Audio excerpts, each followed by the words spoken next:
Amazing. Another baseball season of Arizona Fall League, and this is our first game of the year. We are here in Peoria Stadium to see the Saguaros play the Mesa Solar Sox, and as fate would have it, for our first game of the season, we get to see Mike Pelfrey, young Mets pitcher who has a lot of great promise, as well as Gio Gonzalez for the Phillies. So it's going to be a pretty great opening day for us. The league has been in session for a while. We've been unable to attend, but we're going to see some of the great young stars. If you're not familiar with Arizona Fall League, it is the finishing school for players who are going to be emerging into the major leagues next year, and we're going to get some close-ups of some of the players here in just a minute or so.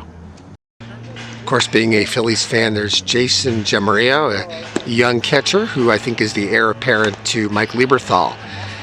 The litany of players that we've seen in Fall League is just too long to mention, but a couple of our biggest finds, people who we've seen in Fall League first, who've gone on to superstardom, of course, Houston Street and Ryan Howard.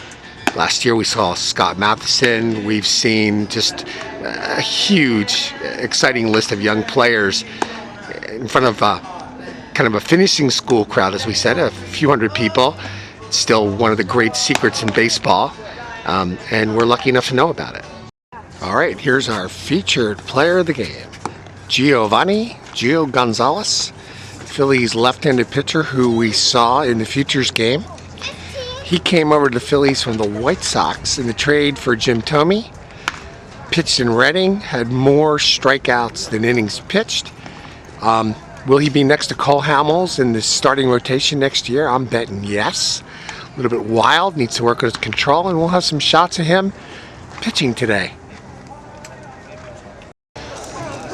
So in addition to players, Fall League is also a place where managers kind of hone their talent. Dusty Baker managed here, Mike Scioscia, and others. So to the left, for the Mesa Solar Sox, is Pat Pencil-Thin Listash, who is in the Cubs organization. And to the right there is Randy Reddy from the Padres organization. And given that Bruce Bochy is probably headed elsewhere, I wonder if he's in line for the managerial job. Well, here's Gio Gonzalez starting his warm-ups. He doctored him out a little bit. Hard-throwing left-hander. We're going to take a couple seconds to hear him from this angle, then we're going to get him behind the plate as he faces the leadoff hitter for the Solar Sox. Again, hard-throwing left-hander who we saw in the Futures game, played for Reading in Double-A. Either headed for Triple-A Ottawa early in the year and then to the Phillies, or maybe right with the Phillies. Who knows? And here we have Gio Gonzalez on the hill facing Matt Tolbert. And he fouls one off. Mike Pelfrey is on the hill for the Solar Sox. He was the #1 pick, I believe, a couple of years ago for the Mets out of Wichita State. And I may have incorrectly said it was Phil Humber pitching today, but it's not. It's Mike Pelfrey, throws hard. I think he played in a couple of different leagues this year, and he even probably pitched a little bit for the Mets, and maybe the Mets could have used him. They were digging pretty deep there into pitching. So anyway, Pelfrey on the mound today for the Mets and Solar Sox.